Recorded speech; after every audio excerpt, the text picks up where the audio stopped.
다 같이 묵도드림으로 3월 3일 주일 오전 예배를 하나님께 올려드립니다.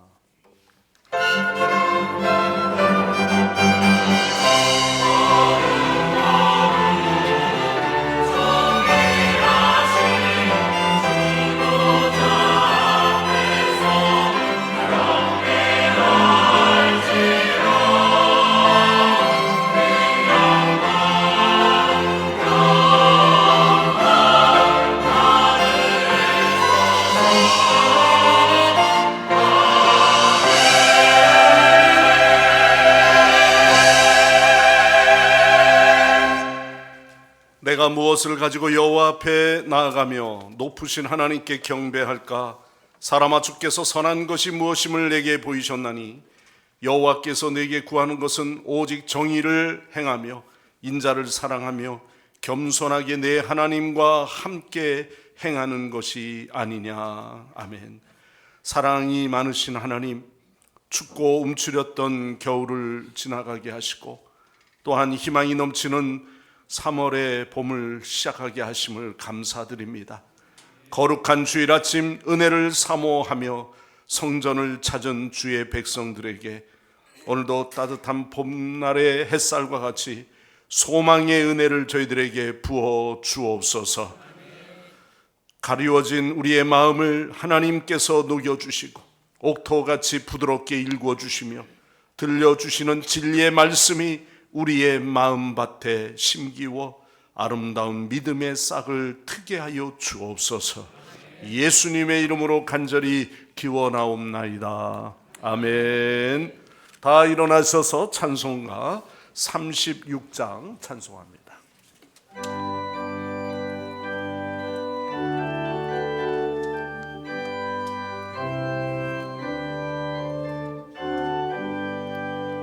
주 예수 이름 높이여 다 찬양하여라. 금면류관을 들여서 만유의 주 찬양. 금면류관을 들여서 만유의 주 찬양. 예수 당한 곳만을 못 잊을 죄인아, 내 귀한 몸에 바쳐서 만유의 주 찬양. 내 귀한 몸에 바쳐서 만유의 주 찬양. 지구 위에 거하는 온 세상 사람들 그 크신 위로 높여서 만유의 주 찬양. 그 크신 위로 높여서 만유의 주 찬양. 믿는 성도 다 함께 주 앞에 엎드려 무궁한 노래 불러서 만유의 주 찬양. 무궁한 노래 불러서 만유의 주 찬양.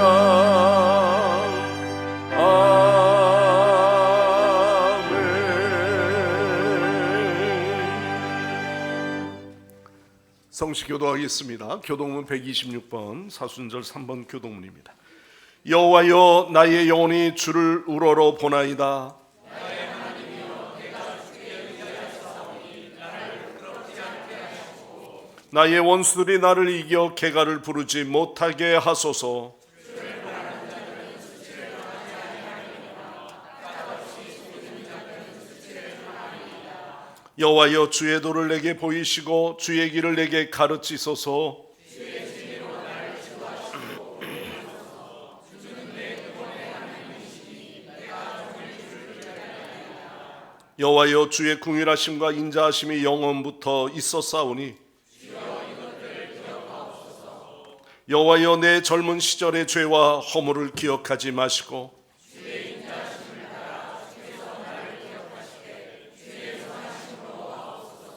여호와는 선하시고 정직하시니 그러므로 그의 도로 죄인들을 교훈하시리로다.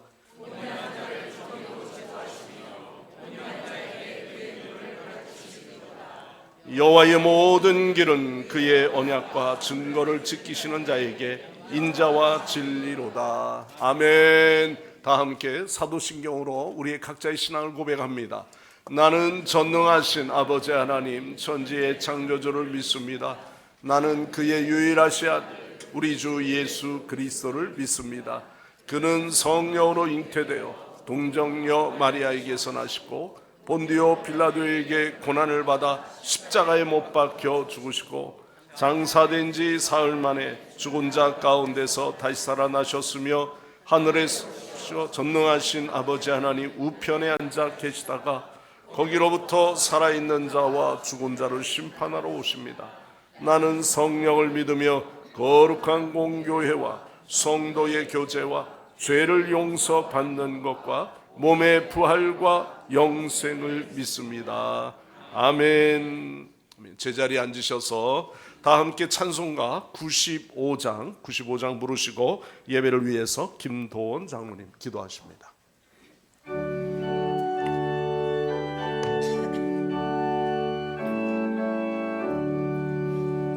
나의 기쁨 나의 소망 되시며 나의 생명이 되신 주 밤낮 불러서 찬송을 드려도 늘 아신 마음 나의 사모하는 선한 목자는 어느 꽃가루 동산에 양의 무리와 늘 함께 가셔서 기쁨을 함께 아시까 길도 없이 겁시 넓은 들에서 갈 길 못 찾아 애쓰며 이리저리로 헤매는 내 모양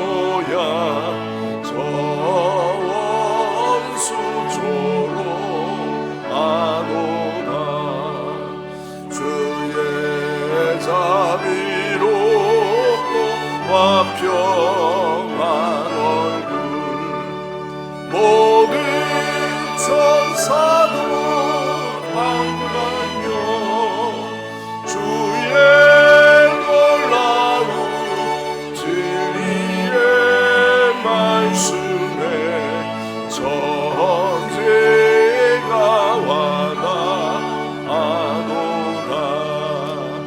나의 사모하는 예수님 쫓아도 반갑고 나의 생명과 나의 참 소망은 오직 주 예수 우리 생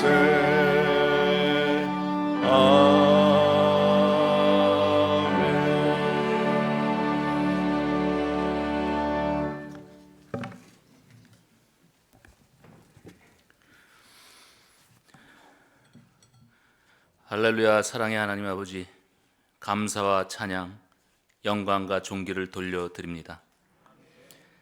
지난 한 주간의 삶을 주님의 은혜 안에 거하게 하시고 오늘 거룩한 주일에 예배의 자리에 나와 경배드리게 하시니 감사드립니다.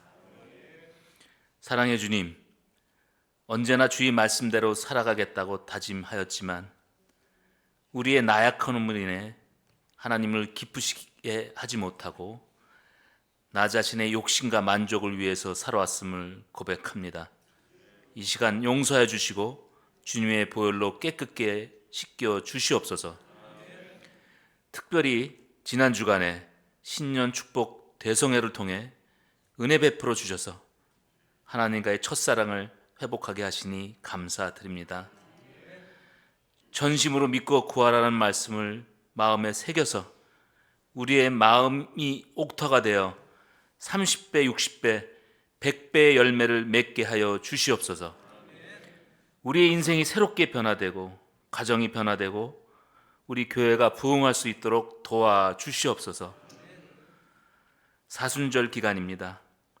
마지막 피 한 방울까지도 우리를 위해 흘려주신 십자가의 사랑을 금식으로, 말씀 묵상으로, 기도로 기억하게 하여 주시옵소서. 날마다 주님의 고난에 동참하게 하시어 주님의 보혈의 의미를 마음 깊이 되새기게 하는 사순절 기간 되게 하여 주시옵소서. 주님의 교회를 위해 기도드립니다. 우리 교회가 교회의 사명을 다하게 하시고 악하고 어두운 세상에 빛과 소금의 역할을 감당할 수 있도록 인도하여 주시옵소서. 이 지역에 믿지 않는 영혼들을 품고 기도하며 하나님께로 인도하는 교회 되게 하여 주시옵소서. 특별히 예배가 회복되어지기를 소망합니다. 온전히 하나님만 기쁘시게 하는 예배 되게 하여 주시옵소서. 모든 셀들을 축복하여 주셔서 서로 사랑과 중보기도로 뭉치게 하시고 셀들의 부흥을 통해 사랑의 공동체를 만들어가는 건강한 교회 되게 하여 주시옵소서. 육신의 병마로 고통 가운데 있는 성도들을 위로하여 주시고 주님의 손으로 만지시사 치유의 역사가 있게 하여 주시옵소서. 삶의 여러 가지 문제로 힘들어하는 성도들에게 새 힘과 용기를 주셔서 오늘 주시는 말씀으로 문제가 해결되는 축복을 허락하여 주시옵소서.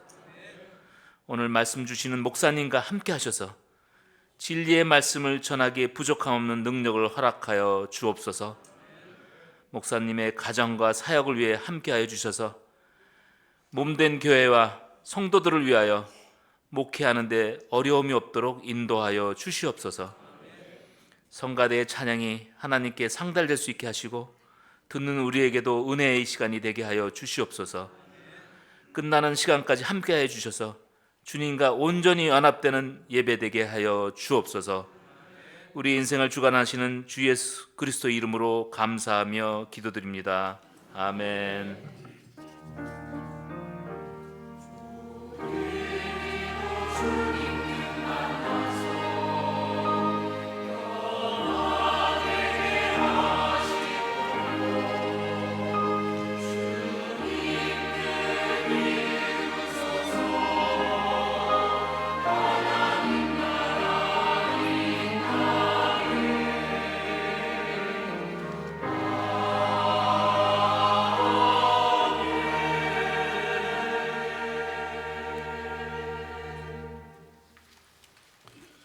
하나님 말씀 봉독합니다. 오늘 말씀은 고린도전서, 신약성경 고린도전서 1장 18절에서부터 25절까지 말씀입니다. 1장 18절에서부터 말씀을 봉독하겠습니다. 십자가의 도가 멸망하는 자들에게는 미련한 것이요 구원을 받은 우리에게는 하나님의 능력이라 기록된 바 내가 지혜 있는 자들의 지혜를 멸하고 총명한 자들의 총명을 폐하리라 하였으니 지혜 있는 자가 어디 있느냐 선비가 어디 있느냐 이 세대의 변론가가 어디 있느냐 하나님께서 이 세상의 지혜를 미련하게 하신 것이 아니냐 하나님의 지혜에 있어서는 이 세상이 자기 지혜로 하나님을 알지 못하므로 하나님께서 전도에 미련한 것으로 믿는 자들을 구원하시기를 기뻐하셨도다.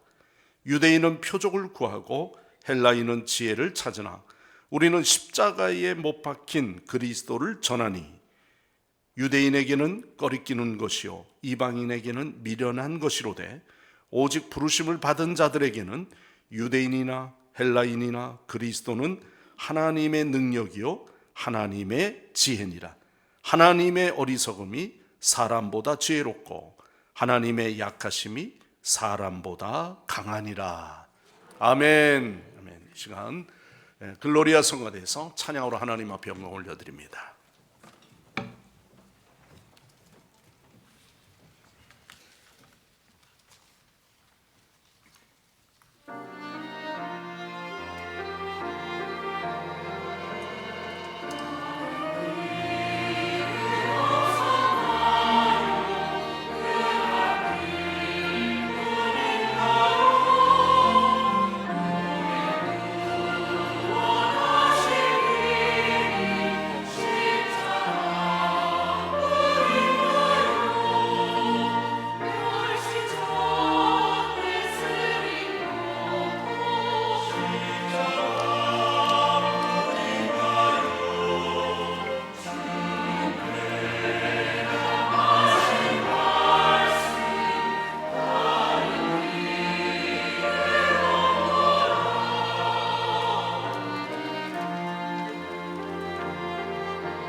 아멘. 할렐루야.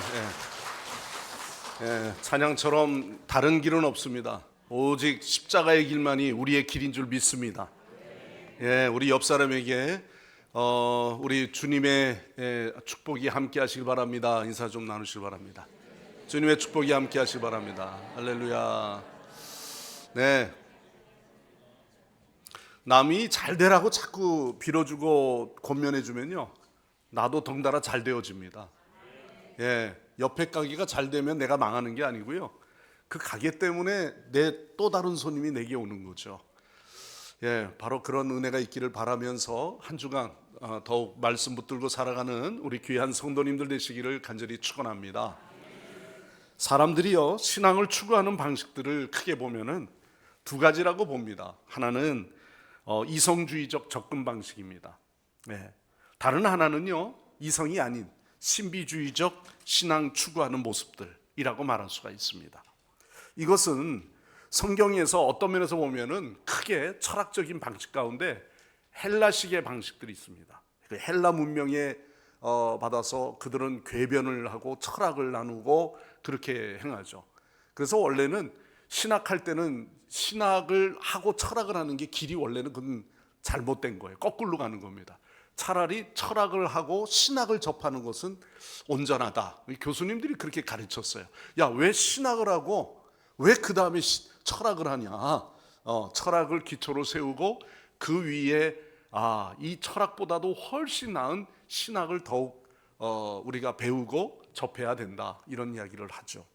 그러니까 이런 사상 가운데 보면은 신비주의, 우리는 신비주의는 아닙니다. 신비를 체험하기는 하지만, 그래서 이성주의적 접근하는 사람들은 끊임없이요 지식적인 것, 지성적인 것을 추구하죠. 하나님을 만나려고 시도하는 것도 뭔가 이해하려고 하고 돌파하게 되고 어떤 논쟁을 삼게 되고, 그런 이런 사람들은 이해가 잘 되어야지 자기가 이성적으로 판단하고 받아들입니다. 되게 남성들이 이런 어떤 논리에 빠질 때가 많아요. 머리로 자꾸 이해하려고 드는 거죠. 성경 공부도 왜 하려고 그러면은 지식적으로 좀 뭔가 쌓으면은 내가 뭐 좀 구원에 이르지 않을까, 이런 생각을 하는 거죠. 그러나 그거는 오해입니다. 그러나 신비주의적으로 접근하는 사람들은 뭔가 보여지고 느껴지면 믿겠다고 말하는 거죠. 좀 더 화끈하게 느끼면 믿음이 좀 더 발전하는 것 같고 성숙해지는 것 같고 그렇게 생각합니다. 근데 이것도 신비주의에 빠지게 되면 완전히 중독성이 있어요. 늘 그래야만 돼요. 늘 그렇게 해야만 된다고 생각합니다. 자, 그렇다면 성경은 어떻게 말씀하고 있는가? 자, 고린도전서 1장 22절 말씀이에요. 22절 같이 한번 같이 읽겠습니다. 유대인은 표적을 구하고 헬라인은 지혜를 찾으나, 23절, 우리는 십자가에 못 박힌 그리스도를 전하니 유대인에게는 꺼리끼는 것이요 이방인에게는 미련한 것이로되. 기독교는요 이성을 전혀 배제하지는 않습니다. 이성 없이 믿는 것, 이것도 잘못된 거거든요. 그러나 이성주의는 아닙니다. 기독교는 체험을 중요시 여기지만 그렇다고 해서 신비주의는 아닙니다. 체험은 주관적인 것이기 때문에 얼마든지 다른 사람이 모르는 거 자기는 그렇게 체험했다고 느낄 수 있는 거거든요. 자, 그렇다면 기독교라고 하는 것을 우리는 생각할 때, 우리 개신교, 기독교는 무슨 주의라고 말할 수 있습니까? 꼭 뭐 주의라고 말한다면 말이죠. 우리는 복음주의입니다. 맞습니까? 진리의 말씀에 귀 기울이고 그 말씀에 의해서 믿음 생활을 그 바탕 위에서 세워지는 것이죠. 자, 고린도전서 23절 말씀 보세요. 우리는 십자가에 못 박힌 그리스도를 전하니 유대인에게는 꺼리끼는 것이요 이방인에게는 미련한 것이로되. 자, 그 다음에 24절에 오직 부르심을 받은 자들에게는 유대인이나 헬라인이나 그리스도는 하나님의 능력이요 하나님의 무엇이다? 지혜이다. 그러니까 바울은요 그리스도가 하나님의 능력이요 지혜라고 말합니다. 아무리 지혜가 많고 능력이 많고 체험을 많이 하고 논쟁을 잘한다 할지라도 그것이 우리의 죄와 사망의 사슬에서 우리를 건져낼 수 있는가 하는 거죠. 만약에 헬라식의 방식으로 이성주의적 그런 접근으로 지성적으로 그 말씀을 나누고 논한다고 하면 그렇게 터득되는 그 깨달음이 과연 그를 죄에서부터 구원할 수 있는가 하는 문제를 논해야 된다는 거예요. 그러나 전혀 그럴 수 없는 거죠. 바로 우리를 하나님의 자녀가 되게 하는 능력이 없다면 그것은 아무것도 아니에요. 그냥 논쟁거리인 거죠. 그래서 성경은 이렇게 말하고 있습니다. 이 고린도전서는 AD 51년경에 세워졌던 고린도 교회 안에 발생했던 각종의 문제들에 대해서 가르치기 위해서, 바로잡기 위해서, 교회 논쟁이 되다 보니까 논쟁거리가 분쟁까지 휘말리게 된 거예요. 그러니까 이런 삶의 정황에 발생한 이 문제들에 대해서 바울이 하나하나 그 문제들을 듣고 답변해 주는 것이 이 고린도 전서 후서라고 말할 수 있습니다. 그러니까 고린도는 항구 도시인데 에게해 지방과 지중해 서부 사이에 해상의 그러한 교통이 발달한 곳입니다. 그러니까 무역도 발달했지만은 여러 문화의 교류가 자주 왕래하다 보니까 이방신들이 많아요. 그 이방신들에 대한 표현을 8장 9절에 보면은 많은 신과 많은 주 이렇게 되어 있습니다. 이러한 신들에 대해서 제사를 드리는 곳이죠. 그래서 도시의 축제나 사교적인 클럽이나 전반적인 일상생활에 완전히 그런 문화에 젖어 있는 거예요. 그러니까 복음이 바탕이 될 수 없는 환경인 겁니다. 이방신들이 많았으니까. 그러니까 고린도는 또는 이 말을 잘하는 궤변 논리에 빠져가지고요. 마치 그런 어떤 헬라식의 생각들이 있어서 소피스트들이 많았습니다. 그러니까 굉장히 그런 논쟁으로 자신이 지식을 자랑하게 되고 그런 분위기가 있었다는 거죠. 그러니 이게 교회 안에도 자연스럽게 들어오겠죠. 바울은 아데네에서 냉대를 받고 무거운 마음으로 이 고린도에 도착했어요. 그래서 그는 두렵고 떨리는 마음으로 복음을 전하기도 했습니다. 바울은 고린도에서 아굴라와 브리스길라라고 하는 이 부부를 만나요. 아주 신실한 부부죠. 그분들을 잘 양육했어요. 그리고 고린도에서 그들에게 복음을 전하여 동역자로까지 세웠습니다. 그 후에 마게도냐에 머물렀던 실라와 디모데가 거기 중간에 합류하게 돼요. 그래서 힘을 얻게 되는데 이게 사도행전 18장에 나오는 내용입니다. 바울은 처음에 회당에서 복음을 전했어요. 바울이 고린도 전서를 쓰게 된 배경은 이렇습니다. 바울이 1년 반 동안 개척을 마치고 아굴라 부부와 함께 에베소를 건너가요. 그리고 바울은 3차 전도 여행을 위해서 이 부부를 에베소에 머무르게 한 이후에 예루살렘에 갔다가 다시 안디옥으로 돌아옵니다. 그 후에 3차 전도 여행 후에 에베소로 도착했는데 에베소에서 보니까 3년 동안 그를 섬기던 가운데 바로 맞은편에 있었던 그 구도시 고린도에서 빈번한 교류가 있었던 이 교회의 소식들을 듣게 된 거죠. 그 들으면서 바울의 마음에 이거 문제가 큰데 고린도 교회도 가야 되겠는데 어떡하지? 이제 그러는 가운데 먼저 편지를 보내는 게 바로 이 고린도 전서의 편지입니다. 고린도 교회 소식을 듣고 그 편지가 왕래하는 가운데 바울은 디모데를 보내서 이렇게까지 경고해요. 고린도 전서 4장 17절 말씀에 보면은 그들을 보내서 악령약을 끼치는 부도덕한 자에 대하여 염려하면서 편지를 보내요. 그런 자들과 교제를 금하라. 교제하지 마라. 경고까지 줍니다. 왜? 그건 교회를 위해서예요. 자, 소문을 들은 당파 싸움들, 소송 사건들, 음행의 문제들, 이게 솔직히 경고하는 동시에 전 편지에 대한 고린도 교회의 오해도 좀 교정하고 다시 한번 그들에게 답변을 주면서 오해도 푸는 그러한 복음입니다. 그리고 결혼 문제에 대한 거는 7장에 가서 나와요. 처녀의 결혼의 문제, 또 이 재물, 우상의 재물을 드렸는데 우상의 재물에 드려진 그 음식을 먹어야 되느냐 말아야 되느냐. 신앙 초기에는 이런 갈등하시는 분 많아요. 이 시루떡 그 제사 무당 굿하고 났는데 담으로 넘겨주잖아요. 그리고 그걸 먹었대요.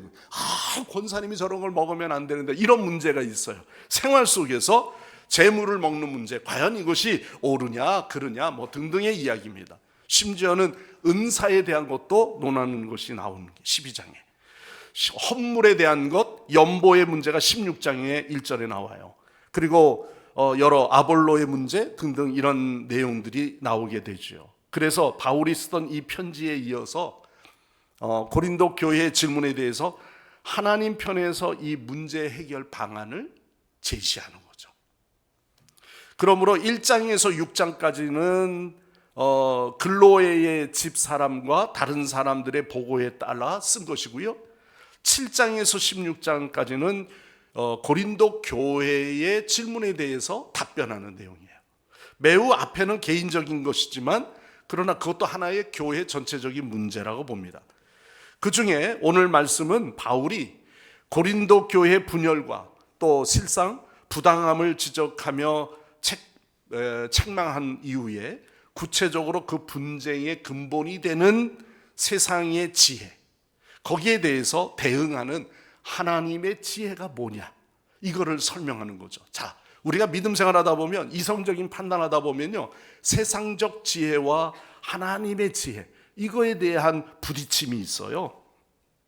그래서 교회 안에는 이성주의가 오긴 옵니다. 그러나 접하다 보면은 이게 이성적으로 우리가 지적으로 판단하는 이런 부분들이 매우 무식하거나 미련하게 보일 수 있다는 거죠. 여러분들이 예수 믿기 전에는 복음을 받아들일 때 한번 생각해 보세요.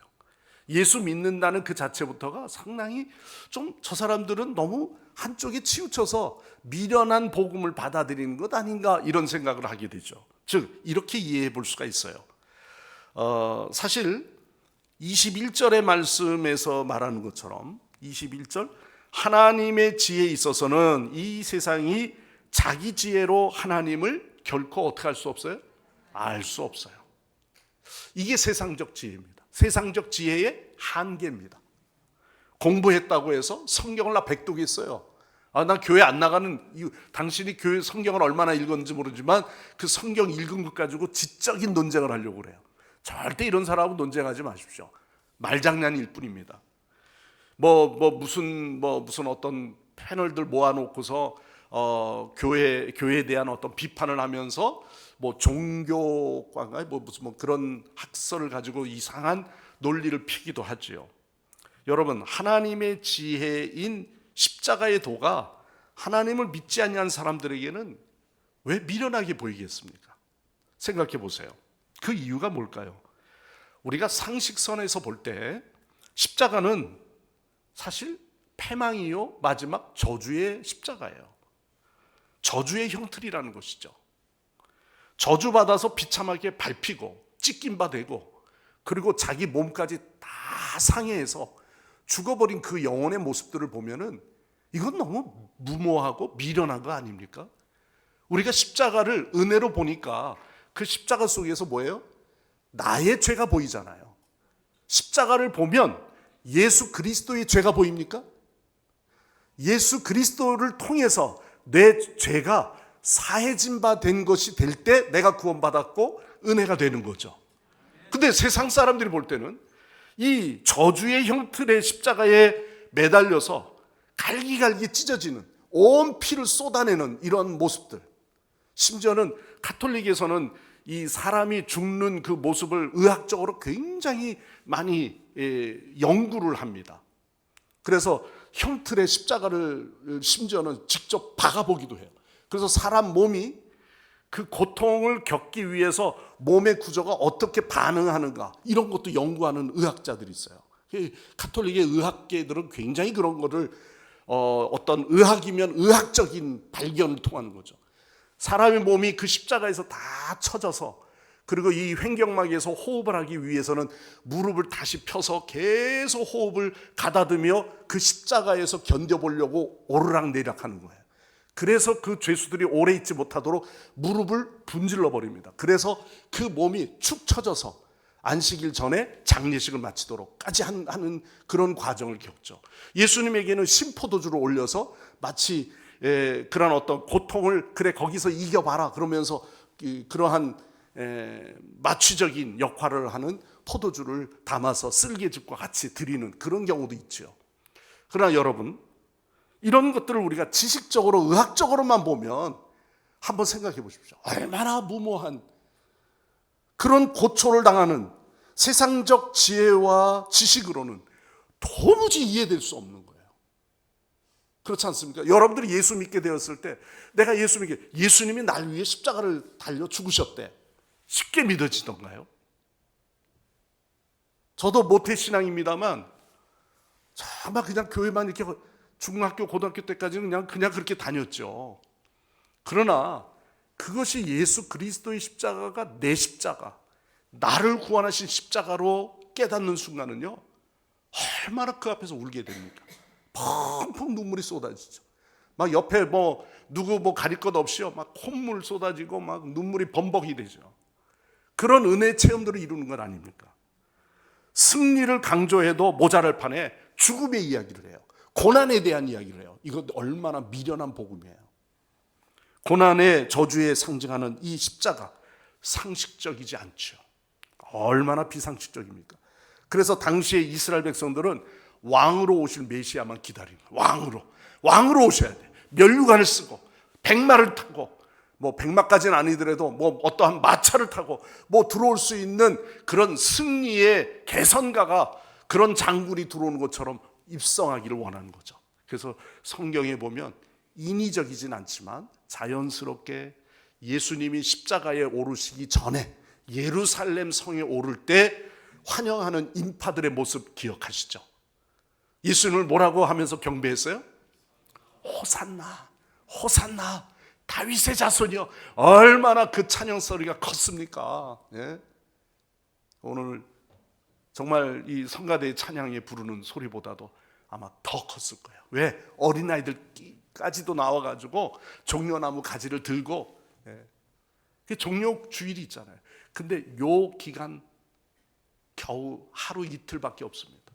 주님이 찬양 받으시고 환영할 수 있는 그 왕의 대로를 오르는 그 길은요, 그것도 쪼랑말 나귀를 타고 올라가는 아주 겸손한 주님의 모습으로 예언한 대로 오르시는 거죠.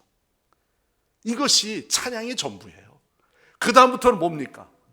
예루살렘 성전에 있는 장사꾼들을, 그 마당에 있는 장사꾼들을 내동댕이 쳐버리고, 그리고 심지어 세를 받으며 환전하는 상인들, 그 상을 뒤엎고 정화하는 내용이 나와요. 그리고 그 뒤에서부터는 서민이고 부한 사람이고 모든 사람이 예수 그리스도에 대해서 오히려 욕하고, 저가 누구이길래 얼마나 많은 반대들이 있었습니까? 성전지기에 있었던 성직자들은 모두가 예수 그리스도의 말하는 거에 소리를 듣지 않으려고 했어요. 이게 세상의 지식입니다. 세상이 알고 있는, 저들이 똑똑하다 하지만 그들이 정말 미련한 자의 모습인 것이죠. 그런데 두 번째 더욱 생각해 볼 것은요, 오늘 말씀에도 그렇게 말했죠. 23절에 유대인들의 꺼리끼는 것이요, 그리고 21절에 보면은 하나님께서 전도에 미련한 것으로, 그런데 그 미련한 복음을 또 미련하게 전하는 전도의 방법을 말씀하고 있어요. 미련한 것이 두 개예요. 그렇죠?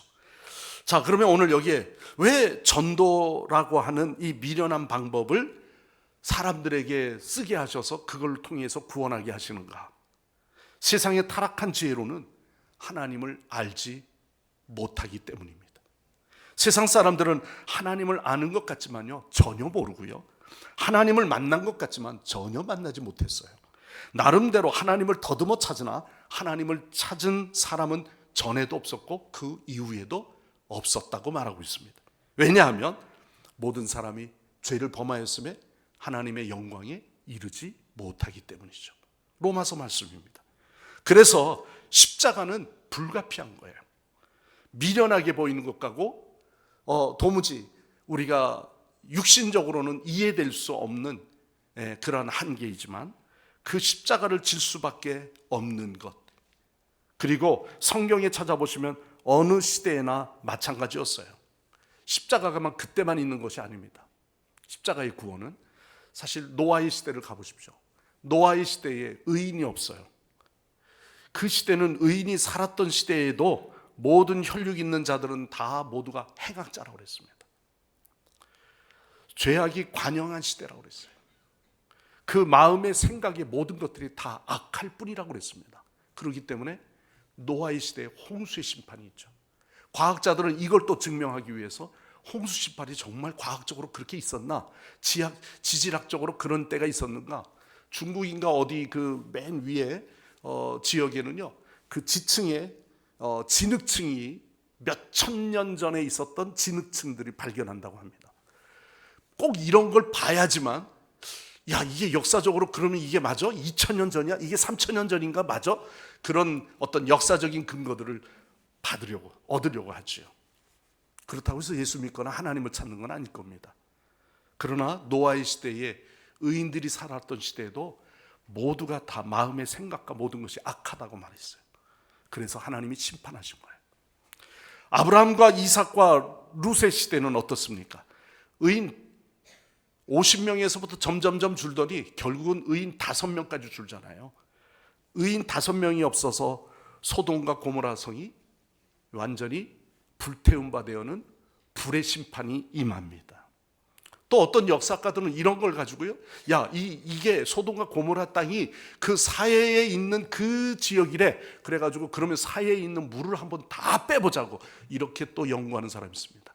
그렇다고 할지라도 그들이 하나님을 믿거나 예수 그리스도를 믿지는 않을 겁니다. 사사시대를 보십시오. 사사시대는 여기서 우리는 슬픈 인간의 타락의 모습을 봐요. 하나님의 은혜, 또 전적인 타락. 하나님이 그들을 구원하시고 회개하고 돌아오면 또 하나님의 은혜를 생각합니다. 그리고 또 전적인 타락이에요. 이런 일들을 사사시대에 심지어는 복음을 외쳐야 할 사사들까지도 타락한 적이 있습니다. 슬픈 이런 모습들, 마치 진흙탕 속에 뒹굴다가 깨끗이 씻어서 놓으면요, 다시 진흙탕 속에 들어가 온 몸을 그 진흙탕 속에 부비는 돼지처럼, 돼지는 스스로가요 자기 몸에, 이 몸에 붙어있는 그런 어떤 벌레나 이런 것들을 털어내기 위해서 진흙탕에 그렇게 들어가서 부빈다고 하죠. 그리고 그 진흙이 말라버리면 털어내면서 자기 몸을 깨끗이 씻는 방법입니다. 마치 새가 물에 들어가서 깃털을 날리듯이 그러한 모습인 거죠.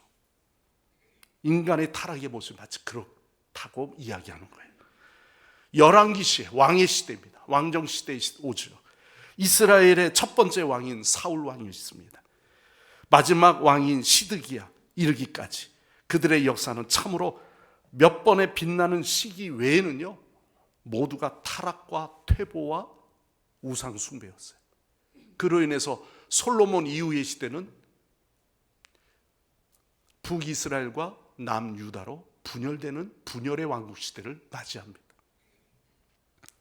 여러분, 지극히 훌륭하고 열정적인 왕들이 다스릴 때도 산당을 없애질 않아요.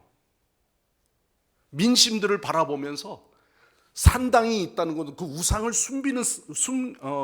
숭배하는 제사를 드리는 산당이 그대로 있는 거예요. 심지어는 여호와의 법궤도 그 산당에다 같이 둔 적도 있어요. 그래서 그 우상의 모가지가 다 부러져 버리는 이러한 하나님의 무서운 일들이 일어나는 경우가 있었죠.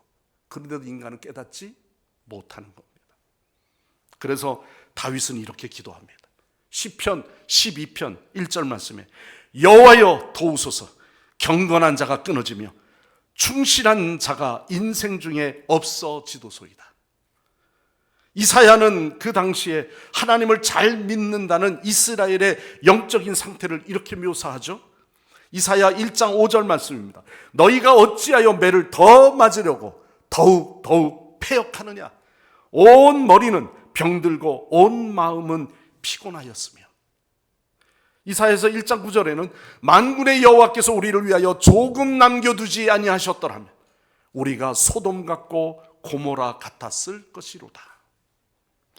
예레미야 시대로 넘어가 봅니다. 예레미야 시대는 어떻게 말합니까? 예레미야 5장 1절 말씀에 너희는 예루살렘 거리로 빨리 왕래하며 그 넓은 거리에서 찾아보고 알라. 너희가 만일 공의를 행하며 진리를 구하는 자를 한 사람이라도 찾으면 내가 이 성을 사하리라. 한 사람도 볼 수 없다는 거예요. 이게 바로 우리의 이성이 지배하고 있는 세상입니다. 하나님께서는 그러기 때문에 미련한 방법, 정말 세상에 미련한 철학에 매여 있는 그들을 향해서 아주 미련한 방법으로 말씀하시는 거예요. 바로 전도라고 하는 것이죠. 이런 인간의 타락한 지혜로는 하나님을 알 수 없기 때문에 가장 미련한 방법으로 하나님께서 우리의 입을 통하여 저 미련한 자에게 복음을 전하게 하신다는 사실입니다. 두 번째로는요, 하나님이 왜 그러면 이런 미련한 사람들을 택하셨느냐 하는 거예요. 미련. 자, 18절 말씀 봅시다. 18절에도 보면 멸망하는 자들에게는 뭐한 것이요? 미련한 것이요. 20절로 넘어가 보겠습니다. 20절 말씀에 이 세상의 지혜를 뭐하게 하신 것이라? 미련하게 하신 것이 아니냐. 미련.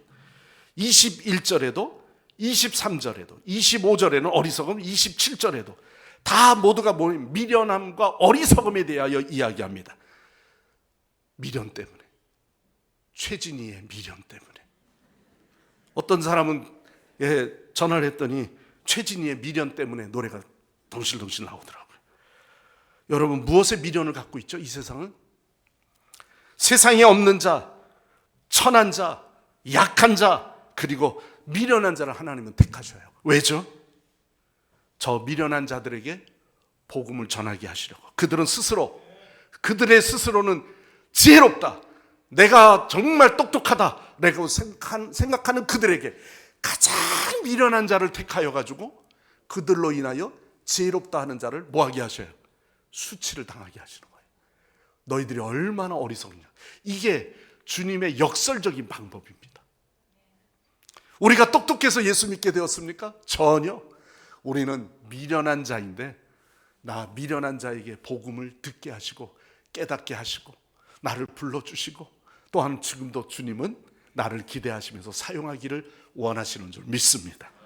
그래서 사도행전뿐만 아니라 우리는 주님의 택하신 그 12 제자들 가만히 보면 우리 같으면 좋은 참모를 둬야 되는 거 아닙니까? 예? 그런 자격이 있을 만한. 그런데 예수님은 12명의 제자를 세울 때도 저 갈릴리의 어부들, 비린내 나는 저 어부들, 배우지 못한 어부들, 그 당시에는 그 어부들은 아주 천민계층이었어요. 배우지 못한 사람이라고 그랬습니다. 그 어부들을 통해서 헬라의 철학을 아주 무색하게 만들어버려요. 어떻게까지요? 사도행전 4장에 보세요. 4장 13절 말씀에 이렇게 이야기하죠.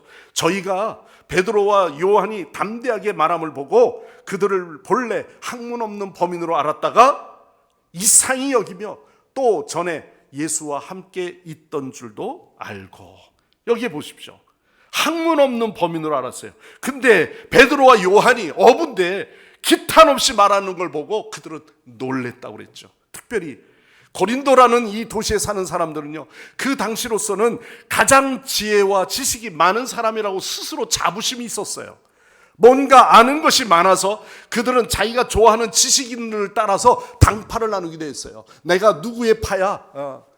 내가 소크라테스의 파야? 뭐 이런 식으로 나누는 것처럼 그 제자들이 막 거기에 따라 붙는 겁니다. 그런데 문제는요, 교회마저 이런 세속적인 흐름의 물결이 교회 안에도 있는 거예요. 그래서 교회 안에 분쟁과 파별이 있었습니다. 그래서 고린도 교회의 가장 큰 문제는 하나의 분열의 문제예요. 이 세상적 어리석음이 교회 안에도 온 거예요. 그렇다면 교회가 분열을 극복하고 진정으로 하나 되고 연합할 수 있는 것은요, 우리가 오직 복음이란 말이죠. 예수 그리스도로 말미암아 오늘도 교회가 한 몸을 이루는 온전한 교회가 되어질 때 그 분열을 깨트리고 우리는 그리스도 안에서 한 몸을 이루게 하시는 줄 믿습니다. 세상의 지혜로는 어느 누구도 우리가 한 몸을 이룰 수가 없어요. 한 몸 안에 손발이 안 맞으면 어떻게 되겠습니까?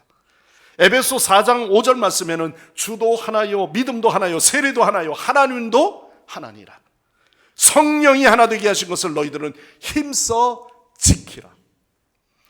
요한복음 17장 21절 22절에 나오는 예수님의 중보의 기도를 통해서도 연합의 중요성을 말하고 있는 겁니다. 그런데 교회 안에 분열을 조장하는, 연합을 이룰 수 없도록 분열케 만드는 것은 모두가 다 사단의 계략입니다.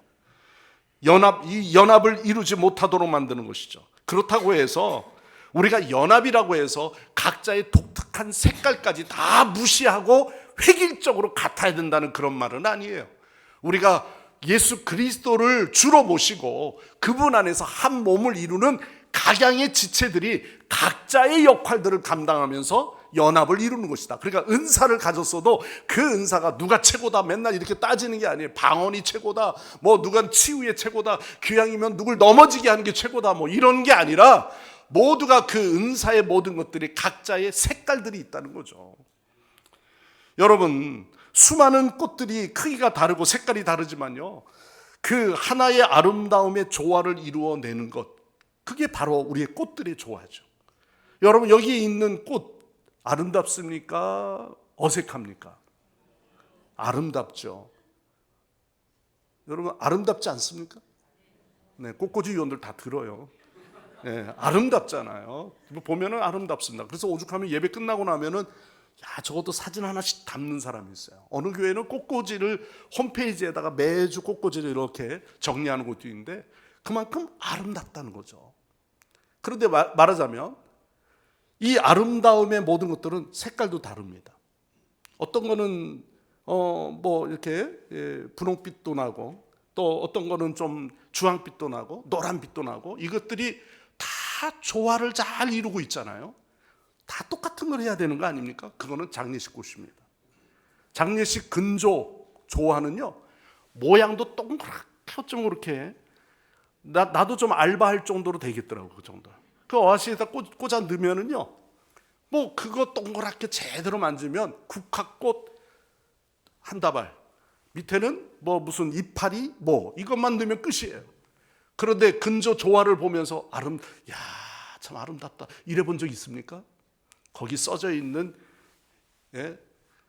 근조 그 화환을 보낸 이름이 중요하죠. 그 조화가 뭐가 그렇겠어요.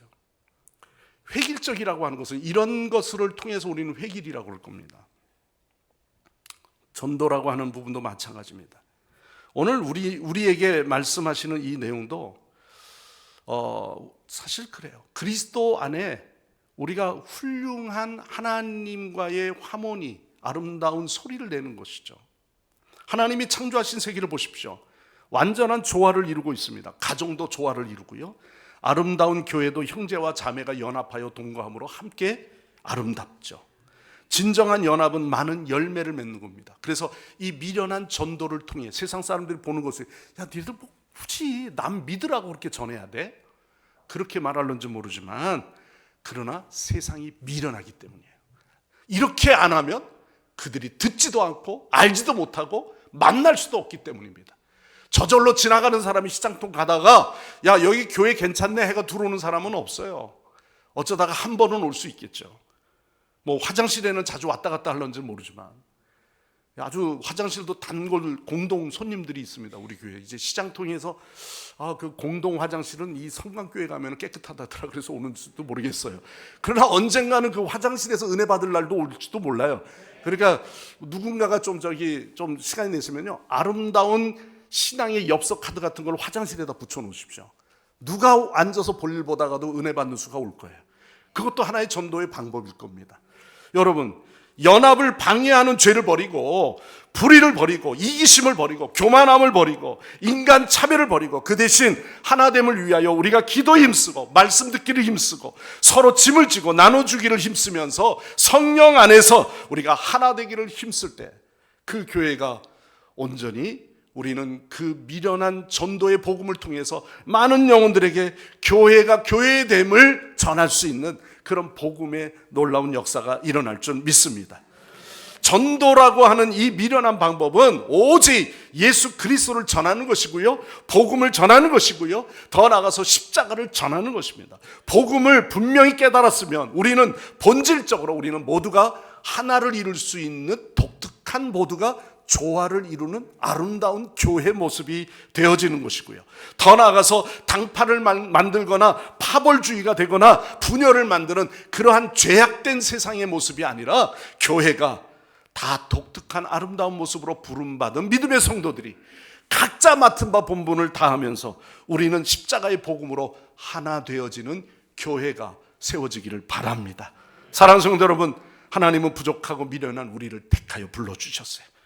그러나 우리는 결코 미련한 자가 아닙니다.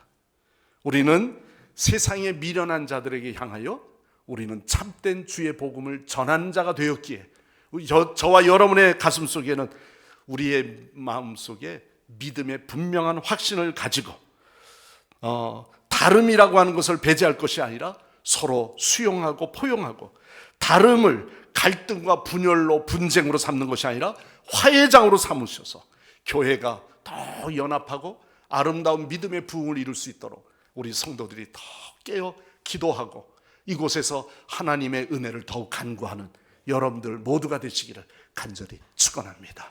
기도하겠습니다. 하나님 아버지 감사합니다. 우리를 교회 공동체 일원으로 불러주시고 또한 우리 하나님은 우리를 통해 하나 되는 공동체를 이루기를 원하시는 것처럼 우리 모두가 말씀으로 하나 되게 하시고 복음으로 하나 되게 하시며 간절히 소망하옵기는 세상의 미련한 복음으로 하나 되게 하여 주옵소서. 십자가의 그 은혜로 하나 되어지는 교회 되게 하시고 자기의 생각이나 자기의 뜻을 접고 오직 주님의 뜻으로만 충만해지게 하여 주옵소서. 예수님의 이름으로 간절히 기도드려옵나이다. 아멘. 아멘. 우리 주신 말씀 기억하시면서 찬송가 439장 찬양하시고 봉헌한 예물 하나님 앞에 올려드립니다.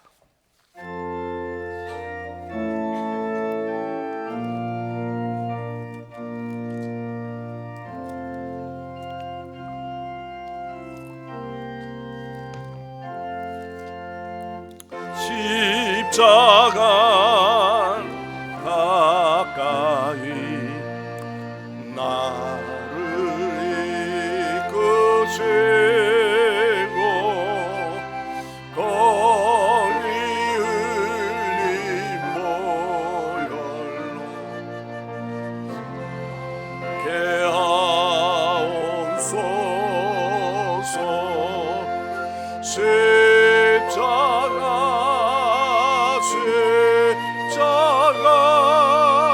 무한 영광일세.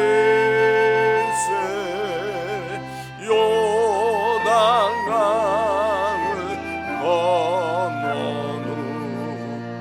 후 영원한 시호였네. 십자가에 달아 내가 떨고 섰네. 거기에 있는 새벽별 내게 비추시네. 십자가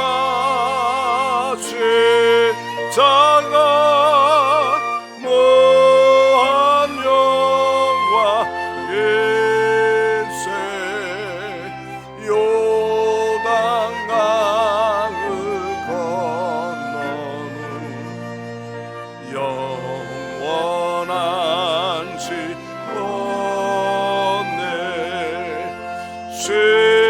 십자가로 가까이 가게 하시옵고 몸소 받은 고생도 알게 하옵소서. 십자가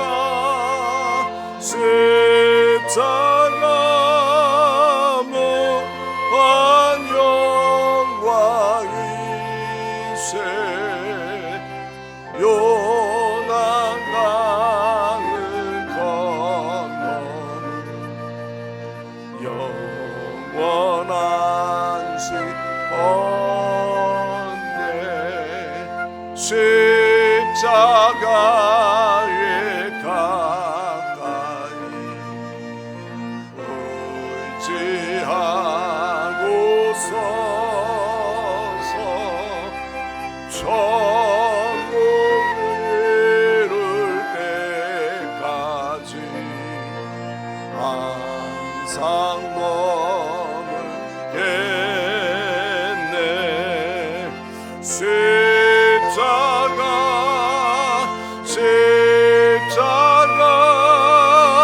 무한 영광일세.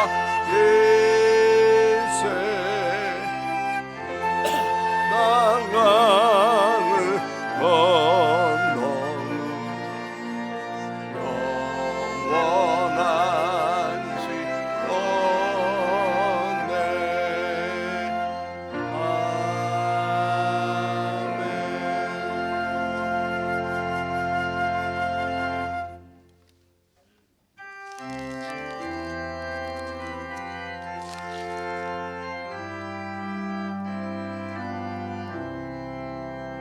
내 주 예수 주신 은혜 안 얻건만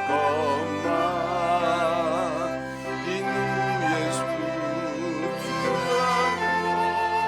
받으리니. 주 예수여 내 정성을 받으소서.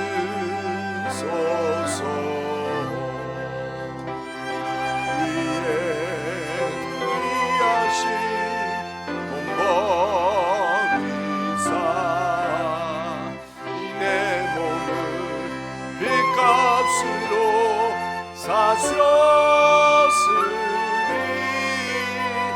내 생명도 주 예수께 바치니.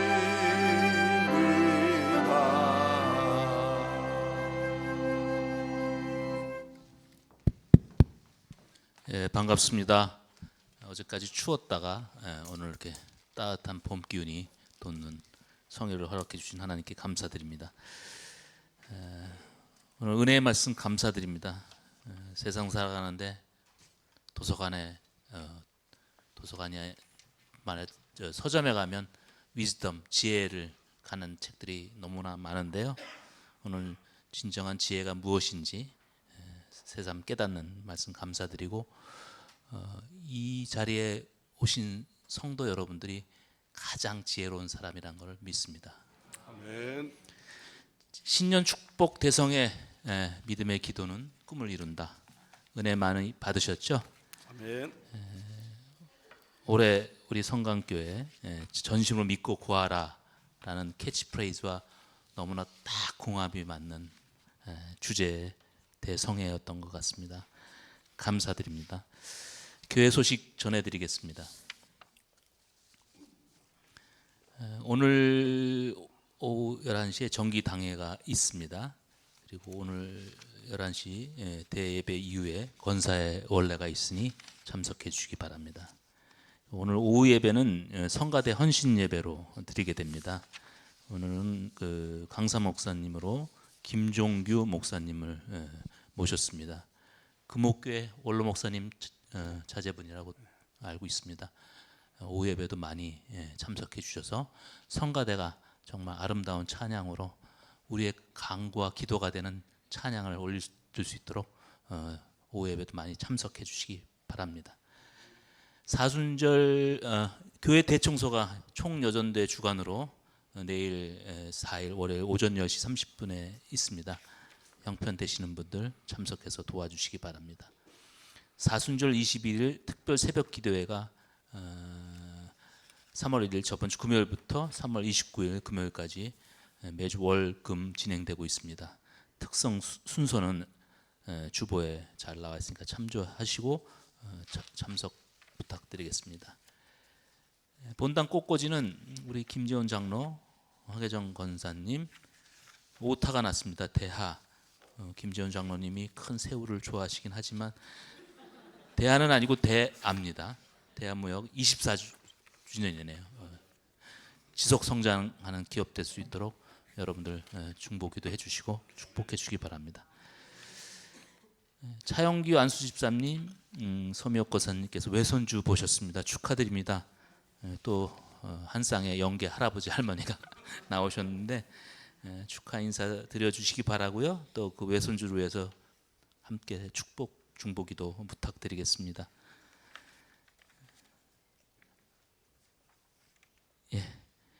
그리고 신년 축복 성회를 위해서 섬기신 분들이 물질로 기도로 또 헌신으로 해주신 섬기신 분들이 많습니다.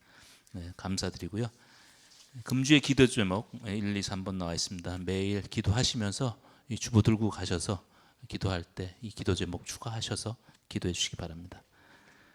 감사합니다. 네. 매주 우리가 이 주보를 좀 넉넉하게 합니다. 필요하신 분들은 주보를 또 이렇게 옆분 또 여러분들이 그 같은 옆집 이렇게 좀 주보도 활용할 수 있는 전도지가 되죠. 그래서 읽을 거는 없어도 교회를 알리고 제일 먼저는 교회 자랑이 첫 번째 접근이 될 때가 많아요. 제 좋은 교회다. 소문이 나야죠. 그래서 여러분들이 주차하는 분들이나 또 아니면 지나가시는 분들 또 가다가 또 전해 주실 분들 이 교회가 보면은 빈자리에 주보가 그냥 이렇게 덜렁덜렁 남아 있는 경우가 많습니다. 그러니까 여러분들이 좀 가져가셔서 또 그럴 때 이렇게 사용하시는 것도 좋으리라고 생각합니다. 자, 드린 예물 위해서 이 시간 기도하겠습니다. 언약의 땅에서 날마다 풍성한 열매를 맺게 하시는 하나님, 충성된 종에게 기쁨을 주시고 수고하는 자에게 반드시 결실을 맺게 해주시는 은혜를 감사드립니다. 기업의 번영을 책임져 주시고 가정의 행복을 지켜주시는 그 은혜를 감사하며 오늘 이 시간 예물을 담아 옥합을 깨트리는 마음으로 정성껏 주님 앞에 드립니다. 특별히 주님을 사랑하는 마음을 담아서 오늘 소득의 10의 1조를 구분하여 이 어려운 가운데도 하나님 앞에 하나님의 것을 인정하며 드리는 하나님 귀한 물질입니다. 아버지 하나님 10의 1조의 신앙이 되어서 그들의 그 신앙의 고백이 하나님의 하늘의 창고를 여는 축복의 경험이 되게 하여 주옵소서. 지금도 여러 가지 사업이나 경영하는 것이 있지만 너무 어려워서 드리지 못하는 안타까운 영혼들도 있습니다. 그러나 하나님, 주님께서 저희의 간구함을 들으시고 응답하여 주셔서 번창할 수 있는 축복을 허락하시며 지금보다 30배, 60배, 100배의 결실을 맺는 기업들이 되게 하여 주옵소서. 오늘도 주님을 사랑하는 마음을 담아서 오늘 이 시간 감사의 예물을 주님 앞에 올려드립니다. 감사하는 자에게는 그 감사가 할 때마다 감사의 길이 열려지게 하시고 감사가 감사를 부르는 놀라운 축복의 행진이 이어지게 하여 주시옵소서. 또한 선교 예물, 구제헌금, 장학헌금, 또한 성전 봉헌의 그날을 맞이하기 위해서 헌당 예물을 건축 예물로 하나님 앞에 올려드립니다. 또 하나님 앞에 드려지는 이 목적의 예물들이 하나님의 교회에 쓰임되게 하여 주시고 그로 인해서 더욱 결실을 맺게 하여 주시며 저희들이 축복받아 하나님의 영광을 어디에서든지 드러내는 믿음의 본된 성도들의 삶이 되게 하여 주옵소서. 오늘도 예배를 위해 대표 기도하신 장로님 그 가정과 하시는 사업을 하나님 축복하여 주시고 또한 아버지 하나님 오늘도 찬양으로 영광 돌린 성가대와 어린 영혼들을 위해서 날마다 애쓰고 기도하며 봉사하는 교사들에게 끝까지 사명 감당케 하여 주셔서 각 부서마다 교회 학교가 갑절로 부흥하게 하여 주옵소서. 오늘도 꽃꽂이로 성전을 장식한 헌화한 성도들이 있습니다. 또한 아버지 하나님 주방과 차량 봉사로 주중에 여러 가지 주차 안내로 또는 전도 사역으로 또 기도 중보 사역으로 하나님 방송실에서 애쓰는 많은 주의 영혼들을 축복하사 저희들의 헌신과 저희들의 봉사를 주님께서 받아주시고 예배를 섬길 때 마음속에 기쁨이 충만하게 하여 주옵소서. 우리 성도들의 가정 가운데 오늘도 병상에서 주님을 사모하는 영혼들이 있습니다. 치유하시는 하나님의 능력이 오늘 이 시간 저들에게 임하게 하여 주옵소서. 건강 회복하여 믿음의 간증거리들이 나오게 하여 주시고 이번 사순절 기도 기간 동안에 간증하는 그러한 믿음의 영혼들이 많아지게 하여 주옵소서. 감사와 영광을 주님께 올려드리며 예수님의 이름으로 간절히 기도드리옵나이다. 아멘. 아멘. 다 일어나셔서 찬양하시고 축도로 예배 마칩니다.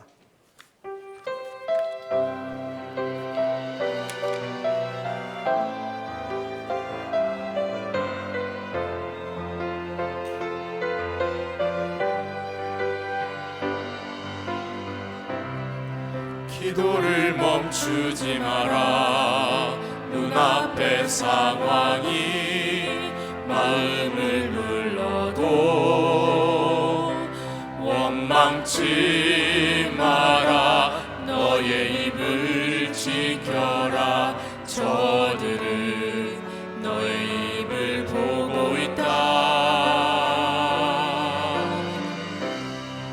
마음을 뺏기지 마라. 내가 널 도우지 않는단 소리에 너의 모든 게 불리해도 너는 기도를 계속해라.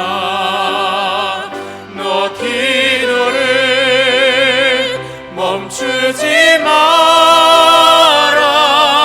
내가 너의 그 모든 상황을 바로 역전시키리니 너 기도를 멈추지 마라. 내가 잠시도 쉬지 않고 모든 걸 지켜보고 있으니 바로 역전되리라. 너 기도를 멈추지 마라.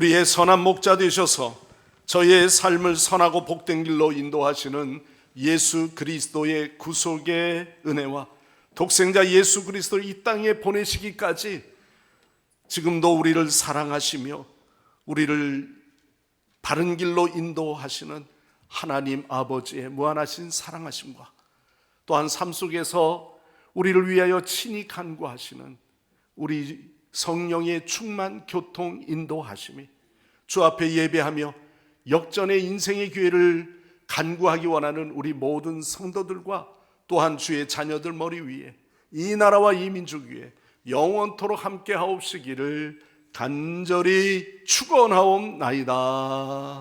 아멘. 아멘.